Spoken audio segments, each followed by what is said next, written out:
அரக்கர்கள் வானில் இருந்து இறங்குவதில்லை, மனிதன் தான் தீமை செய்து அரக்கனாகிறான். இதயத்தில் தர்மம் என்றும் உறங்குவதில்லை, இதை உணர்பவன் தானே மீண்டும் மனிதன் ஆகிறான். இங்கு எதை தேடி வந்தோம் என்று, எதுவாக ஆனோம் என்று அறியாதவன் மிருகமாகிறான்.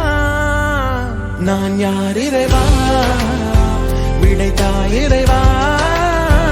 நான் யார் இறைவா, பதில் சொல்ல மண்ணில் வருவாயா. நான் யார் இறைவா, விடைத்தாய் இறைவா.